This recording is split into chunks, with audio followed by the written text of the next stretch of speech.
Who's ready for fangs, claws, and just all-around excellent creature design? Welcome to Watch Mojo, and today, we're counting down our picks for the top 20 best monster movies of the 21st century. For this list, we'll be looking at the very best films centered around monsters that have been released since the year 2000. Pulling from a wide range of genres, we're welcoming monsters of all shapes and sizes, from aliens to specific experiments gone wrong to supernatural creatures, with zombies being the only exclusion.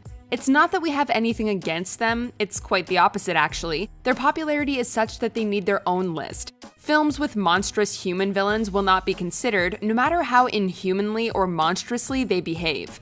Also, spoiler alert. Number 20, A Quiet Place. This excellent and inventive horror movie established the already beloved John Krasinski as a horror filmmaker to watch. It's set in a post-apocalyptic world that has been overrun with deadly, sightless creatures that hunt using hypersensitive hearing.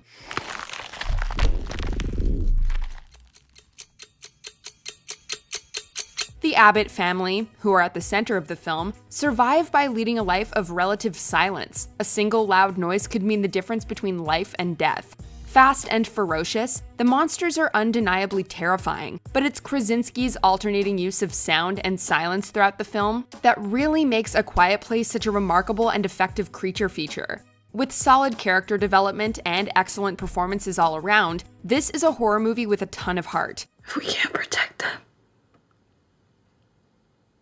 who are we? Number 19, Trick or Treat. A modern cult classic, Trick or Treat tells 4 different stories that play out in Warren Valley, Ohio on Halloween, all connected by the appearance of a mysterious trick-or-treater named Sam. He might be modest in stature compared to other creatures on our list today, but with his dirty orange footy pajamas and burlap sack mask, he's rightfully become a minor icon of the horror genre. As for the face, well, we won't spoil the big reveal. The film was directed by Michael Dougherty, who would go on to make one of the most ambitious monster movies ever made, 2019's Godzilla King of the Monsters. While the latter film divided fans and critics, Trick or Treat was met with near universal critical acclaim. For all we know, it's still down there. And so are those kids. Number 18, King Kong. We are accustomed to look upon the shackled form of a conquered monster. But there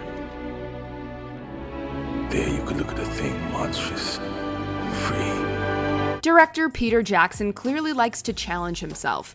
After doing the seemingly impossible by adapting The Lord of the Rings, he chose to follow it up by remaking one of the most iconic movies in cinematic history, 1933's King Kong. At 3 hours, it does feel a bit long, but the movie is otherwise difficult to fault. It's an old-school epic that benefits from modern special effects that feel years ahead of their time. The cast as a whole is awesome, but Andy Serkis is astonishing. His motion capture performance imbues Kong with the sort of nuance rarely seen in big-screen monsters.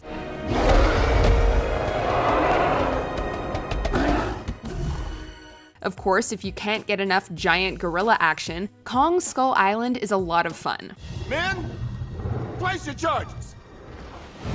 It's time to show Kong that man is king. Number 17, Colossal.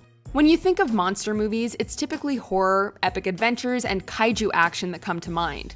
In this unconventional sci-fi black comedy, however, filmmaker Nacho Vigalondo uses a giant, city-destroying creature to tell a surprisingly small and intimate story about addiction, toxic relationships, and personal responsibility. Ow, what was that? What was that? A helicopter crashed. Into my head?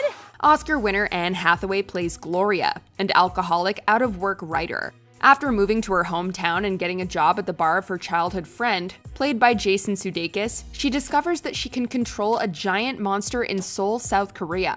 It's not without its flaws, but Colossal stands tall regardless thanks to its powerful themes and Vigalondo's willingness to blend seemingly incompatible genres. Oh, come on. You're the one that killed a shitload of people, not me. Spare me the lectures. Number 16, Pacific Rim. To fight monsters, we created monsters of our own. The Jaeger program was born. While monster films are often fertile ground for exploring larger themes, sometimes you just want to see huge robots throw down against giant monsters. Pacific Rim centers around mankind's desperate fight for survival against interdimensional creatures rising up from a portal in the ocean floor. Their last line of defense are the Jaegers, towering weaponized robots.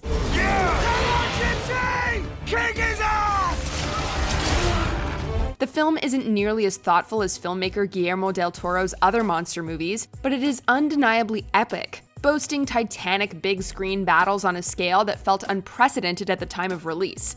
Pacific Rim is just a really, really fun time. Make sure you're watching the right movie though. A mockbuster called Atlantic Rim was released around the same time, and it is all kinds of terrible.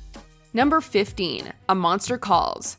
I have come to get you, Connor O'Malley. Growing up is hard enough even under the best circumstances. Navigating the complex emotions of having a terminally ill parent, however, that can feel downright insurmountable. In this beautiful dark fantasy film, adapted from a Patrick Ness book by the same name, 13-year-old Connor O'Malley struggles to cope with his mother's cancer. One night, a giant tree-like monster approaches his room and offers to tell him 3 stories, in exchange for Connor telling him a 4th in return. Let me tell you of the end of a wicked queen and how I made sure she was never seen again. The monster's tales ultimately overlap with Connor's real life and come together to make for an emotionally charmed and poignant coming-of-age story about anger and grief. Liam Neeson voices the unnamed monster, imbuing it with a charming gravitas like only he can. It is time for the 3rd tale. Number 14, Troll Hunter. A found-footage mockumentary, Troll Hunter packs a whole lot of fun into its modest runtime. Shot on a relatively modest budget of just about $3.5 million, which is nothing for a modern monster movie, this Norwegian film follows a group of students as they tag along with a, wait for it, troll hunter. Hva det skjema for noe? TST, hva står det for? TST står for Trollsikkerhetstjenesten. They're all naturally skeptical of his job title, but they soon learn, like the audience, that trolls are all too real. Irreverent, delightfully over the top, and boasting strong performances from its cast, Troll Hunter sometimes feels similar to Taika Waititi's later What We Do in the Shadows. But given the film's unique troll-centric mythology, unforgettable monsters, and dark humor, no comparison can really do it justice.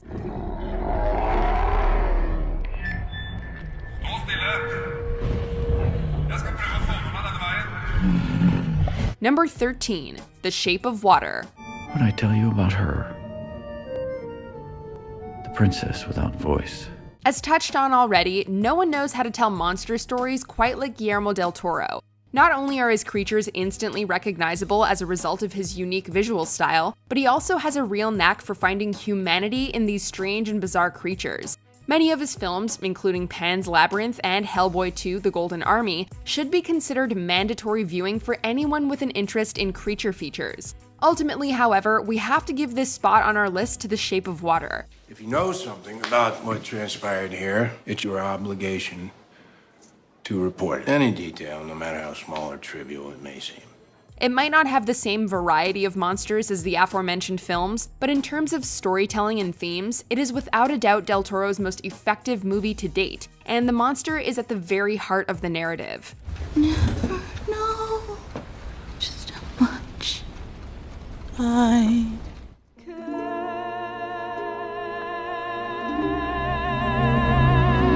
Number 12, The Mist. Stephen King is widely accepted as the modern master of horror fiction. As such, many of his works have been adapted to the big screen, with mixed results. The Mist, however, is without a doubt among the more successful King adaptations to date, even with the ending having been changed from that of King's novella. There came out of the smoke locusts upon the earth, and unto them was given power, even as the scorpions of the earth have power. Set in the small town of Bridgeton, Maine, the film centers on a group of people who seek refuge in a supermarket. Outside, a mysterious mist covers the town, concealing all manner of terrifying, deadly monsters within. The creatures are indeed terrifying, especially since you can't see them coming through that mist, but the real terror is how quickly people turn on one another in times of crisis. And it is his fault. Yes, No! it is your No! It is not my fault! Number 11. Monsters. They're just patrolling because behind the fence is the infected zone. Before being entrusted with another major monster movie that we'll be talking about later, Gareth Edwards proved himself with this remarkable little film. Monsters was Edwards' directorial debut, but you'd never guess it from watching it. What is this? Whoa.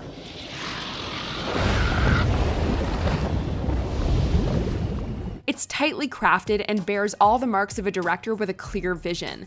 Even more surprising, however, is the fact that it was made on a budget of just $500,000. The movie follows a photojournalist as he escorts his boss's daughter through an area of land infected by extraterrestrial creatures. Embracing a less is more filmmaking philosophy, Edwards largely keeps the titular creatures off camera, and in the distance, they define the world of the film while still leaving enough space to tell a character-driven story. Have you seen anybody else? Quack, quack, quack, quack, quack, quack, quack, quack, quack, quack, quack. Number 10. Attack the Block. Hey fam, she's ghosting! Allow it. Another directorial debut, this British sci-fi comedy horror is hard to put in a box. Attack the Block pulls from a number of genres, sure, but as you watch the film, what's most striking is that it feels out of place in 2011. It's got the sort of freewheeling spirit of adventure and a youthful ensemble cast that was far more common in the 80s and 90s, just with a modern aesthetic. Maybe there was a party at the zoo. And while director Joe Cornish clearly has a penchant for looking backwards for inspiration, much of this film feels totally fresh, from the characterization of our unlikely young heroes to the wholly original design of the extraterrestrials they encounter. An alien invasion story unlike any other, Attack the Block is a blast from start to finish. I brought them in the block. I've got to finish what I started. Number 9. The Cabin in the Woods. Planning a monster movie marathon with a focus on fun? Then consider pairing Attack the Block with this riot of a film. Directed by Drew Goddard and produced by Joss Whedon, The Cabin in the Woods is a supernatural horror comedy, but it's so much more. Cleanse the world of their ignorance and sin. Bathe them in the crimson of... Am I on speakerphone? No, absolutely not. Speakerphone, no, I wouldn't do that. Yes, I am. In the off chance that you haven't seen it and have managed to avoid spoilers, we're not going into detail. All you need to know is that the plot is far more elaborate than the initial setup would have you believe. By the time the credits roll, you'll have a whole new appreciation for horror tropes. You'll be drenched in figurative blood, and you will have met one of the wildest collections of monsters to ever grace the screen. Oh, shit. Number 8. The Descent. Here's a crash course in how not to plan a trip with your friends. A year after losing her husband and daughter in a car accident, Sarah meets her friends to go spelunking in the Appalachian Mountains.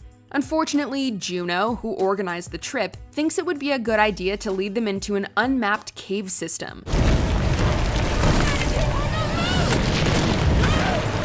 Soon enough, they not only find themselves trapped, but fighting for their lives against the monstrous creatures who call the caves home. The Descent makes for an extremely claustrophobic viewing experience that will keep you on the edge of your seat from the moment they enter the caves. After seeing the lethal crawlers in action, however, you may never want to set foot near a cave again. Number 7. It. Pennywise? Yes, meet Georgie. Georgie, meet Pennywise. The Mist is a great film, but when it comes to monster movies adapted from the works of Stephen King, it doesn't get much better than this.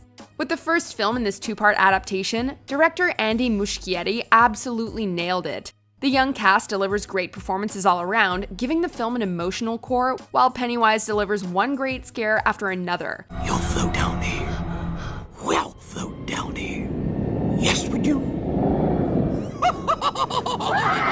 Bill Skarsgård deserves much of the credit for making it such a colossal success. His performance as Pennywise the Dancing Clown is both terrifying and terrifyingly good. He wholly inhabits the role, and in doing so, manages to instill audiences with a pervasive sense of dread that is hard to shake, even long after the credits have rolled. I swear, if it isn't dead, If it ever comes back, we'll come back too. Number 6, The Babadook.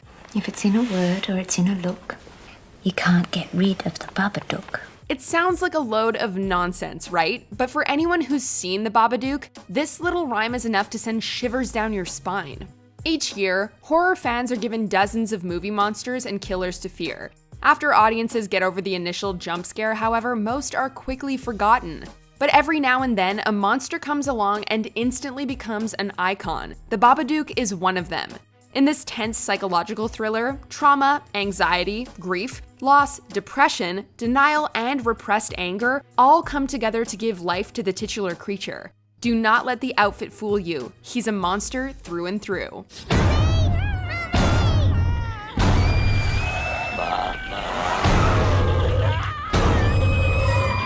Number 5, Under the Skin.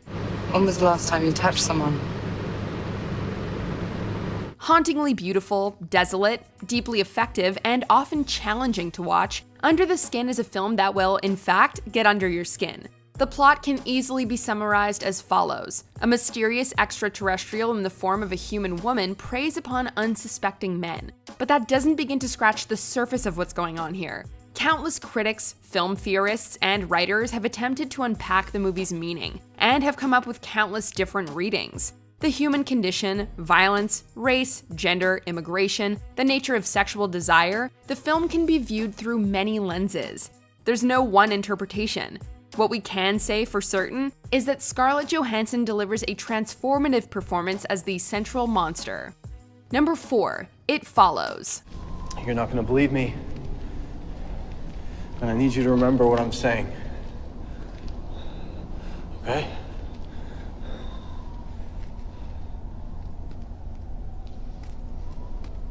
This thing, it's gonna follow you.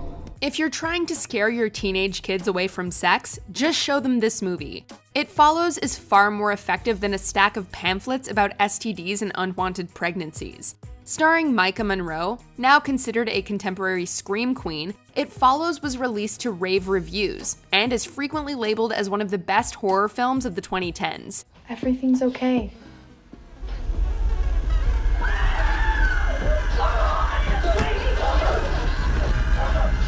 The story is about a killer supernatural force that is passed from one victim to the next via sexual intercourse. It's a well-crafted story built on a compelling premise, but what really sets it apart is filmmaker David Robert Mitchell's keen directorial eye. As for the unnamed monster, its slow, shambling pace and shape-shifting abilities will have you looking over your shoulder for weeks.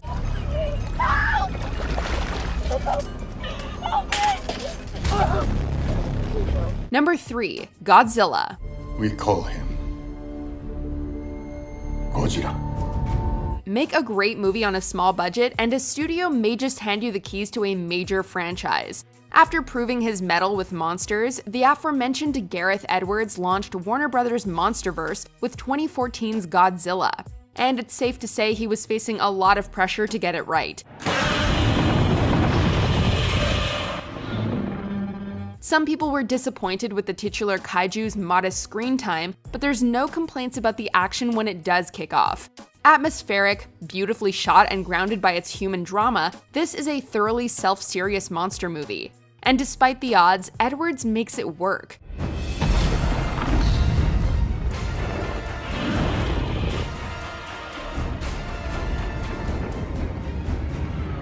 The film's success even inspired Toho to do their own Japanese reboot in the form of Shin Godzilla. Number 2, Cloverfield. You gotta learn to say, forget the world and hang on to the people that you care about the most. Oh God! Oh my God! What the hell was that? The Blair Witch Project popularized the found footage genre, but Cloverfield redefined it, proving just how far this distinct approach to filmmaking can be pushed.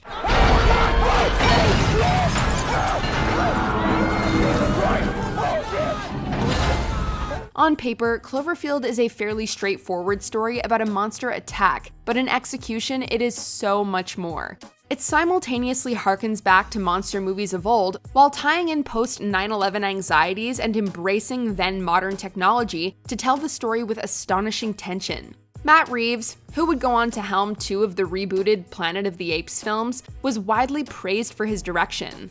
Mark Savlov, writing for the Austin Chronicle, went so far as to call it the most intense and original creature feature he'd seen in his adult life.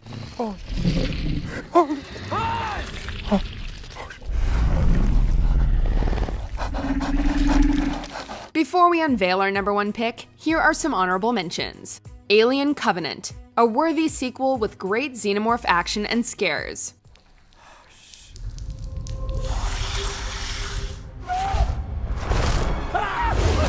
Spring, a little-known gem that might ruin dating for you. But that doesn't outweigh that you might be a mental patient, and I gotta make sure you're the kind of crazy I can deal with. A Girl Walks Home Alone at Night, a clever twist on the vampire genre that's destined to become a classic.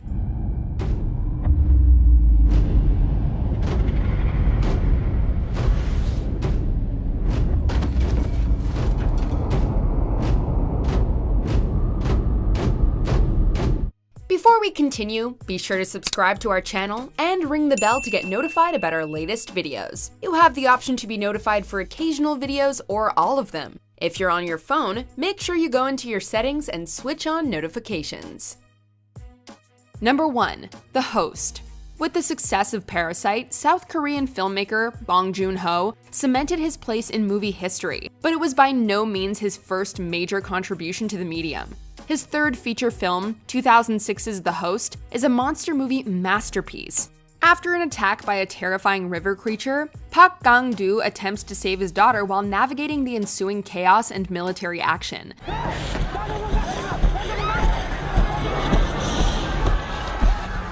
The CGI can feel a bit dodgy at times, but that's easy to forgive considering everything the film does right. The Gwema, thanks to its thoughtful creature design, makes a big impression.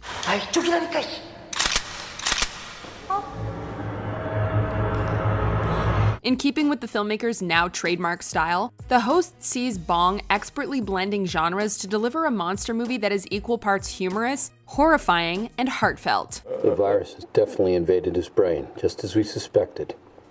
I agree. Do you agree with our picks? Check out this other recent clip from WatchMojo, and be sure to subscribe and ring the bell to be notified about our latest videos.